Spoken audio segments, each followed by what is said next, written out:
எல்லாருக்கும் வணக்கம்.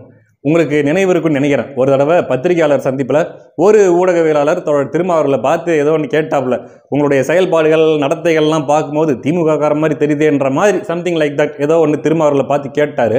உடனே வந்துச்சு பாருங்க கோவம். நம்ம கூட அதை பார்த்துட்டு அட்டோ எப்பா சப்ஜெக்ட் ரோசம்லாம் வருதுறாப்பா அப்படிங்கிற மாதிரி இருந்துச்சு. ஏன்னா திமுக காரனா என்னை பார்த்தா திமுக கார மாதிரி தெரியுதா அப்படின்ட்டு ஒரு முறைச்சா இருப்பாருங்க. நம்ம கூட பார்த்துட்டு தோழர் பார்த்து கண்ணு பிடிங்கிட்டு வந்து வெளியே விழுந்துட்டு போகுது அப்படிங்கிற மாதிரி இருந்துச்சு. அப்படி ஒரு கோவத்தை காட்டினாப்புல.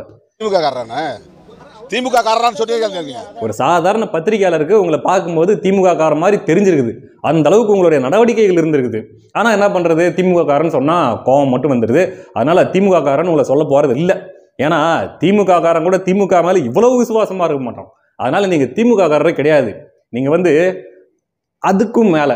ஆமாம், இதெல்லாம் எங்கே ஆரம்பிக்குதுன்னு பார்த்தீங்கன்னா, பாட்டாளி மக்கள் கட்சியின் தலைவர் திரு ராமதாஸ் அவர்கள் முதல்வர் ஐயா ஸ்டாலின் அவர்களுக்கு அலைபேசியில் கால் பண்ணி ஒரு நலம் விசாரிச்சிட்டாப்ல, எப்படி இருக்கீங்க, ஹாஸ்பிட்டலுக்கெல்லாம் போயிட்டு வந்துருக்கீங்க, நல்லா இருக்கிறீங்களா, இப்போ பரவாயில்லையான்ட்டு கேட்டாங்களே. இதில் ஆரம்பித்த பிரச்சனை தான் தோழர் திருமாவர்களுக்கு என்ன பண்ணுறதுன்னு தெரியாமல் கண்மூடித்தனமாக ஏதோ பண்ணிட்டு இருக்கிறாப்புல. அதாவது இப்போ ஒரு வேளை பாமக உள்ளே வந்துருச்சுன்னா நம்ம என்ன பண்ணுறது, நம்ம நிலைமை என்னத்துக்கு ஆகுறது, எங்கே போகிறது, என்ன ஏது பண்ணுறதுன்றது அது ஒரு பயம் வந்துருச்சு. ஒரு லிஸ்ட் ஒன்று போடுறாப்புல, திமுகவில் கூட்டணியில் தக்க வைப்பதற்கு என்னென்ன பண்ணலாம் அப்படின்ட்டு ஒரு லிஸ்ட்டு. அந்த லிஸ்ட்டில் பார்த்தீங்கன்னா முதல்ல ஐயா ஸ்டாலின் அவர்களே நேரில் சந்திப்பது, ஆணவ படுகொலைக்கு எதிராக சிறப்பு சட்டம் இயற்றுவதற்காக நம்ம கோரிக்கை வைக்க போகிறோம் அப்படிங்கிற பேரில் போயிட்டு முதல்வரை சந்தித்து அப்படியே உட்காந்து ஃபோட்டோ போஸ் எல்லாம் கொடுத்து வீடியோ எடுத்துகிட்டு வந்தாச்சு. ஓகே, முதல் அசைன்மெண்ட் ஓவர். இப்போ அடுத்து என்ன பண்ணலாம் அப்படின்னா, திமுகவை யார் யாரெல்லாம் விமர்சிக்கிறாங்களோ அவங்க எல்லாரையும் பிடிச்சி கண்மூடித்தனமாக கடிச்சு வைக்கணும், சுற்றி கடிக்கணும், ஒருத்தரை விடாமல். ஏன்னா எப்படியாவது இந்த கூட்டணியை தக்க வச்சுக்கணும், போயிடக்கூடாது. போனால் அவ்வளோதான், என்ன பண்ணுறது. அதனால் என்ன பண்ணுறாரு, முதல்ல யார் எடுக்கலாம் கையில் அப்படின்னு பார்த்தா அண்ணன் சீமான் அவர்கள், நாம் தமிழர் கட்சியின் தலைமை ஒருங்கிணைப்பாளர், தமிழ் தேசியம். அதாவது என்ன சொல்கிறாருன்னா, தமிழ் தேசியம் பேசுகிற கட்சி அப்படிங்கிறாரு. தமிழ் தேசியம் பேசுகிற அரசியல் கட்சி தமிழ்நாட்டில் நாம் தமிழர் கட்சி ஒன்று தான். ஆனாலும் பாருங்கள் பேரை சொல்ல மாட்டான், அப்படி சுற்றி வருவாப்புல. என்ன பண்ணுறாங்க இவங்க, கலைஞரை எதிர்க்கிறாங்க. கலைஞர் எதிர்ப்பு இவங்க எதுக்கு பண்ணிட்டு இருக்கிறாங்க, கலைஞருடைய பேனா சிலையை வச்சா உடைப்பான்ற அளவுக்கு இவங்களுக்கு ஏன் வன்மம் அப்படின்லாம் பேசிட்டு இருக்காரு. உண்மையிலே பாருங்க, திமுக காரங்க கூட இத்தனை நாள் அந்த விஷயத்தை ஞாபகம் வச்சுக்கிட்டு பேசிட்டு இல்லை. அந்த டைமில் அது ட்ரெண்ட் ஆச்சு, அந்த டைமில் பயங்கரமாக எதிர்ப்பு காட்டினாங்க, அதோட விட்டு போயிட்டாங்க. இப்போ பாருங்க, இன்னி வரைக்கும் அதை ஞாபகம் வச்சுக்கிட்டு கரெக்டாக இந்த தேர்தல் சமயத்தில் இந்த கூட்டணியிலேருந்து வெளியே போயிடக்கூடாதுன்ற காரணத்துக்காக அந்த பேனா சிலையை இப்போ கொண்டு வராரு. கொண்டு வந்து சிலையை வச்சா உடைப்பேன்னு சொல்கிற அளவுக்கு என்ன இவங்களுக்கு வன்மம் அப்படின்ட்டு பேசியிருக்கிறாரு. தமிழ் தேசியத்தின் எதிரியே திமுக தான், கலைஞர் தான் என்று சொல்லக்கூடிய அளவுக்கு, அவருக்கு நினைவு சின்னம் வைத்தால் அதை வந்து உடைப்போம் என்று வெறுப்பை உணரக்கூடிய அளவுக்கு. நான் அப்பயே சொன்னேன்ல, இவர் திமுக காரர் கிடையாது, அதுக்கும் மேலே அப்படின்ட்டு. ஆமாம், இப்போ என்ன ஆச்சுன்னா, முந்தா நேற்று கருணாநிதி அவர்களுடைய நினைவு நாள் வருது. ஒவ்வொரு தடவை கருணாநிதி அவர்களுடைய நினைவு நாள் வரும்போதும் நாம் தமிழர் கட்சிக்காரங்களாக இருந்தாலும் சரி, அல்லது அதிமுக காரங்களாக இருந்தாலும் சரி, என்ன பண்ணுவாங்கன்றது உங்களுக்கு நல்லாவே தெரியும். அதை இந்த தடவையும் சிறப்பாகவே செஞ்சுட்டாங்க. இப்போ தோழர் பார்க்குறாரு, ரைட்டு, எப்படியாவது ஸ்டாலின் அவருடைய மனசில் இடம் பிடிச்சி திமுகவுடைய கூட்டணியில் இடம் பிடிச்சிடணும் அப்படின்றதுக்காக ரைட்டு. இப்போ தான் 2 நாளைக்கு முன்னாடி 2 கட்சிகளும், நாம் தமிழர் அதிமுக 2 கட்சிகளும் கருணாநிதி அவர்களை டேமேஜ் பண்ணியிருக்குது. இப்போ இதை கையில் எடுத்துக்கிட்டால் கரெக்டாக இருக்கும் அப்படின்ட்டு ஒரு பிளான் போடுறாரு. போட்டு என்னங்க நீங்கள் கருணாநிதி அவர்களை போட்டு எப்போ பார்த்தாலும் விமர்சிச்சுட்டு இருக்கிறீங்க, ஏன் இந்த கலைஞர் எதிர்ப்புன்றது உங்களுக்கு வருது, அவர் பேனா சிலையை வச்சா உடைப்பன்ற அளவுக்கு ஏங்க நீங்கள் அவர் மேலே வன்மை வச்சுருக்கிறீங்க, எனக்கெல்லாம் ரொம்ப வருத்தமாக இருக்குதுங்க, மனசு கஷ்டமாக இருக்குதுங்க, படுத்தா தூக்கம் வர மாட்டேங்குது, உட்காந்தா பாத்ரூம் வர மாட்டேங்குது அப்படின்ட்டு புலம்பி தள்ளியிருக்கிறாரு. ஆமாம், கருணாநிதி அவர்கள் தமிழ்நாட்டுக்கு எந்த தீங்குமே செய்யலை, இன அழிப்புக்கு எதுக்கும் துணை போல. அதனால் உங்களுக்கு கருணாநிதி அவர்கள் மேலே எந்த வன்மமும் இல்லை, கோபமும் இல்லை. கருணாநிதி அவர்களை உங்களுக்கு ரொம்ப பிடிக்கும் இல்லையா தோழர்? கருணாநிதி அவர்களை விட்டுருங்க, ஏன் ராஜபக்சே கூட உங்களுக்கு பிடிச்சாலும் பிடிக்கும். ஏன்னா நீங்கள் தான் நேரில் போய் சந்தித்து பரிசு பொருட்களை வாங்கி கொண்டு முந்திக்கொண்டு முன்னாடி போய், ஊருக்கு முன்னாடி போய் கையை கொடுத்து வந்தீங்க இல்லையா, அதனால் உங்களுக்கு அவங்கன்னா ரொம்ப பிடிக்கும் தோழர். நமக்கு அப்படி இல்லையே, தமிழர்களுக்கு அப்படி இல்லையே. அவங்க தமிழர்களுக்கு என்னென்ன தீமைகள் செஞ்சுருக்கிறாங்கன்றது தெரியுது. அப்படி தெரியும் போது உரைக்குதே, கோபம் வருதே. அண்ணன் சீமான் அவர்கள் நாம் தமிழர் கட்சி கருணாநிதி அவர்களை எதிர்த்து பேசுகிறாங்க, எப்போ பார்த்தாலும் அவரை எதிர்க்கிறாங்கன்னா காரணம் என்ன? அந்த இனத்தின் வழி, அந்த இனம் அனுபவித்த வழி, தமிழ்நாட்டிலேயே அவர்கள் தமிழர்களுக்கு என்னென்னலாம் பண்ணியிருக்கிறாரு அப்படின்றதெல்லாம் அவங்களுக்கு தெரியுது. அதனால் அவங்க விமர்சிக்கிறாங்க, அவங்களுக்கு கோபம் வருது. உங்களுக்கு அதனால் தோழர், உங்களை எண்ணத்தை போய் திட்டிக்கிட்டு அவங்களே 1000 இருந்தாலும் என் அண்ணன் அப்படிங்கிறாங்க, அப்புறம் நம்ம என்ன போய் பேசுறது? அதுவும் இல்லாமல் நீங்கள் எதுக்காக இதெல்லாம் பண்ணிட்டு இருக்கிறீங்க? எதையாவது பண்ணி இந்த கூட்டணியை தக்க வச்சுக்கணும், பாமகவை உள்ளே விட்டுறக்கூடாது, அதுக்காக இம்புட்டு புழுக்க வேலை பண்ணிட்டு இருக்கிறீங்கன்றது புரியுது. என்ன ஒன்று, ஒரு பக்கம் கருணாநிதி அவர்களுடைய நினைவு நாள் அன்னைக்கு அவரை வந்து ட்ரோல் பண்ண நாம் தமிழர் கட்சியை உரண்டு இழுத்தாச்சு. ஓகே, அடுத்து என்ன பண்ணோம்? அதே அன்னைக்கு கருணாநிதி அவர்களை ட்ரோல் பண்ண அதிமுகவை உரண்டு இழுக்கணும். இப்போ அது என்ன பண்ணலாம்? ஸ்ட்ரைட்டாக எம்ஜிஆர் கிட்டே போயிடலாம். எடப்பாடி பழனிசாமி அவர்களோ அல்லது ஜெயலலிதா அவர்களோ அதெல்லாம் கிடையாது. நேராக எம்ஜிஆர் கிட்ட விடு வண்டியை அப்படின்ட்டு எம்ஜிஆர் கிட்ட போயிட்டு, அதாவதுங்க எம்ஜிஆர் என்ன பண்ணாருன்னா இந்த பார்ப்பனியத்தை உள்ள விட்டாருங்க. அதில் பார்த்தீங்கன்னா ஒரு பார்ப்பனரையே முதல்வர் ஆக்குற மாதிரி பண்ணிட்டாருங்க அப்படின்ட்டு எம்ஜிஆர் மேலே ஒரு குற்றச்சாட்டு வச்சாச்சு. இப்போ இதை கேட்டு ஏடிஎம்கே ட்ரிகர் ஆகணும். அதான் அவங்களுடைய நோக்கம். அங்கே திமுக சந்தோஷப்படணும். பரவாயில்லரா, நம்மளை யார் யார் திட்டினது, இவன் திட்டினானா ஓகே, இவனை திட்டியாச்சு, அடுத்து இவனா ஓகே அப்படின்ட்டு அங்கே திமுக கொஞ்சம் குழுன்னு ஆகணும். அதனால இப்போ பார்ப்பனரை உள்ள விட்டாரு, ரைட்டு.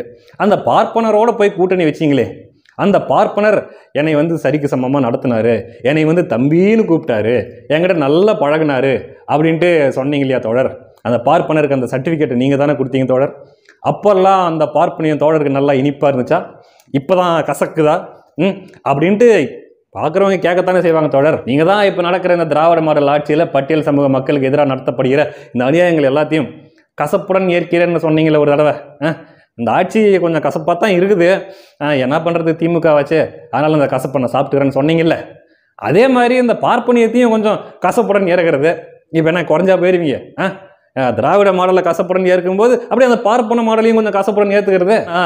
முன்னாடி ஒன்று பேசிட்டு இப்போ ஒன்று பேசுறது, நேற்று ஒன்று பேசிட்டு இன்னைக்கு ஒன்று பேசுறது, இந்த 5 நிமிஷத்துக்கு முன்னாடி ஒன்று பேசிட்டு 5 நிமிஷத்துக்கு பின்னாடி ஒன்று பேசுறது, இதுதான் உங்களுடைய வரலாறாக இருந்திருக்குது.